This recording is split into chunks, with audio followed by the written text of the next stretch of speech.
Hey everybody, Brett here. And day 31 of Carnivore Reset, day 171 overall carnivore dieting. And so today was the day of my goal.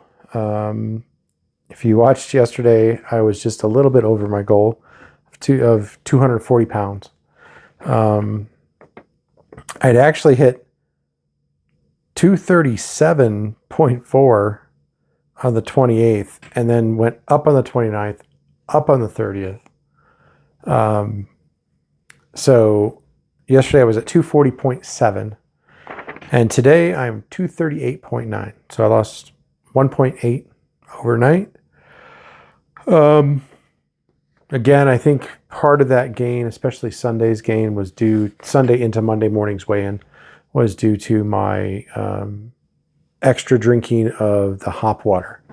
Not that it hurt my weight in some way necessarily, but it increased the amount of liquids that I took in on Sunday.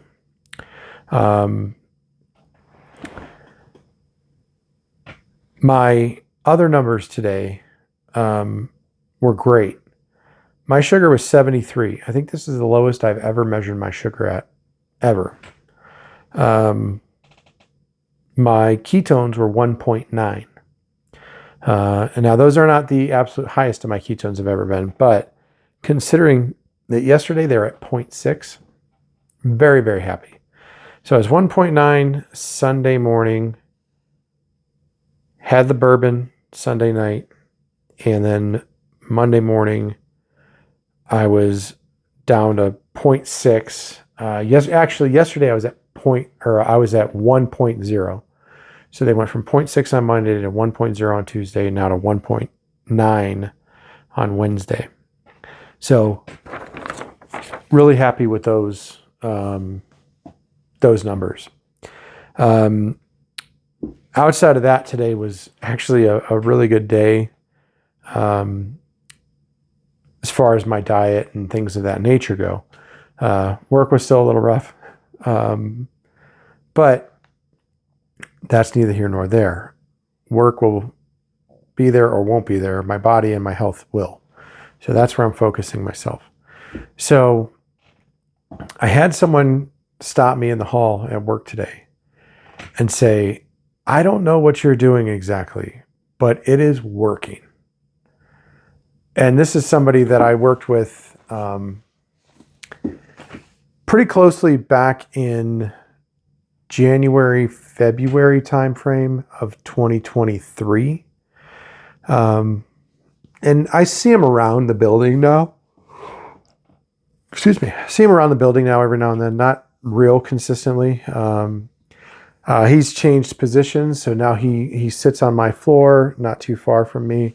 So I pass him a little bit more often. And he made this comment to me today. And he's not a big, huge guy like I was, but he's got some beef to him. And he's like, what's your plan? Do you have it all outlined? Like, how do you do this plan? And I said, I just eat meat, man.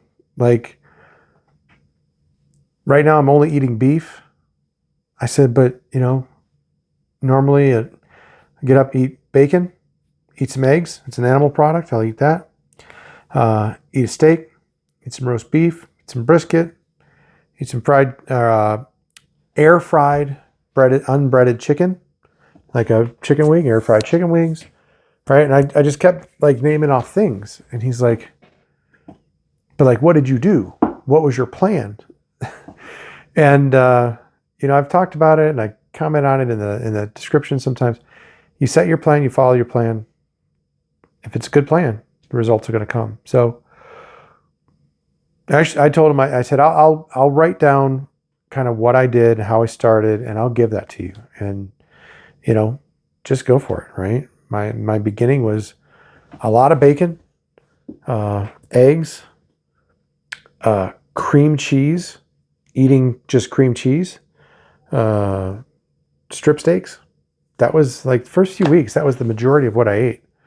And then I started to change things a little bit and keep a little bit more variety. So, excuse me, it's been a long day.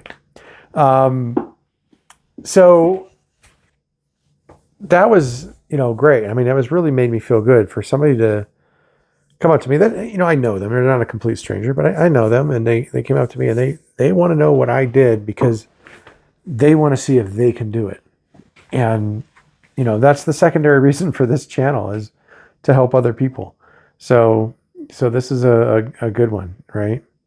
And, I was talking to somebody too about my meter, right? And somebody said to me the other day, they're like, in one of the comments, like I must have spent a fortune on strips for my meter. And I don't know, in the grand scheme of things, if I test myself once a day, which is what I normally do. When I first started, I was testing myself 2 or 3 times a day.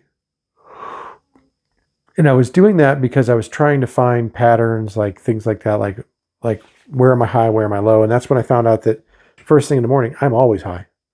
Doesn't matter what's going on. A little bit later in the morning, mid-morning, 9, 10 o'clock, that's more of my normal, right? And if I test myself from 9, 10 o'clock and I test myself at 1, 2 o'clock, my numbers will be pretty close to the same. So I just don't test first thing in the morning. I test a little bit later and there we go. So like those are the kind of things I want to make sure that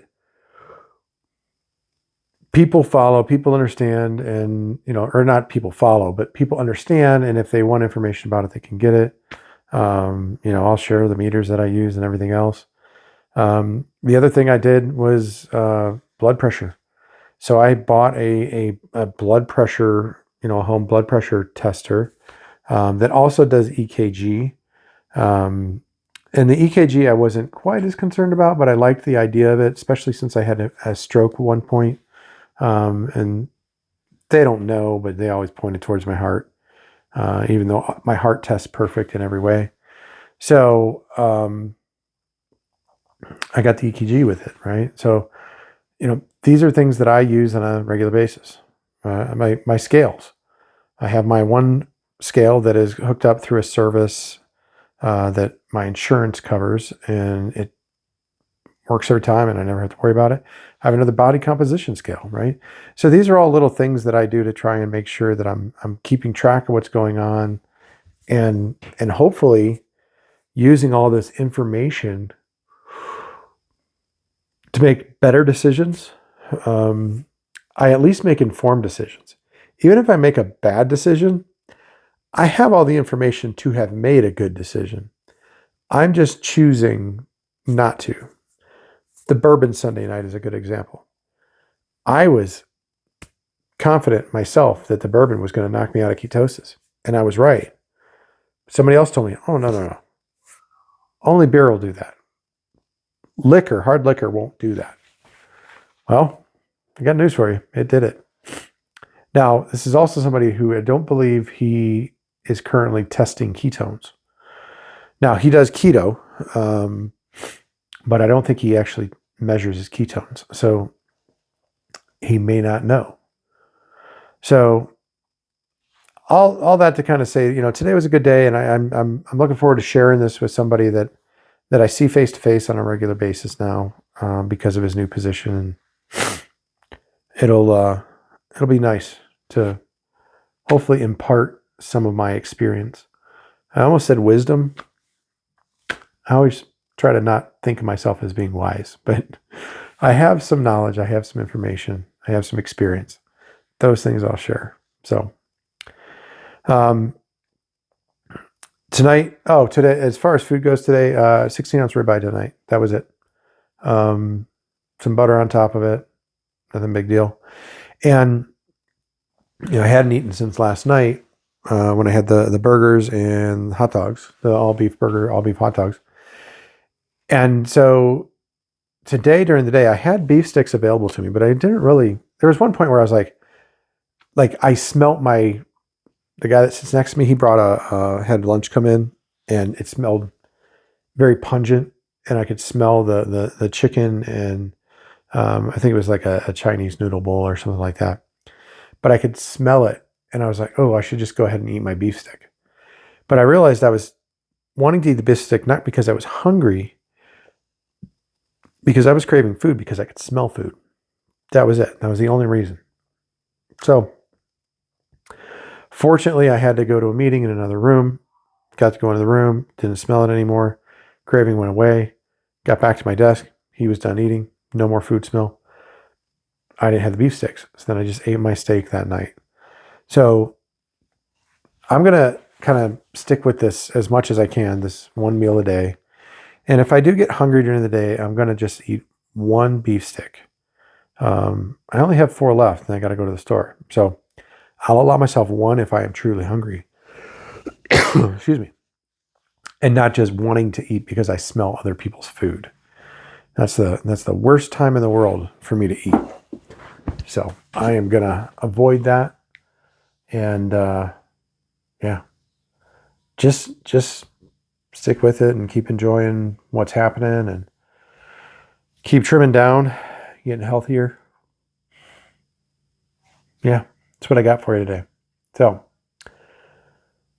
thanks for tuning in, and like, comment, subscribe, and I will talk with you tomorrow.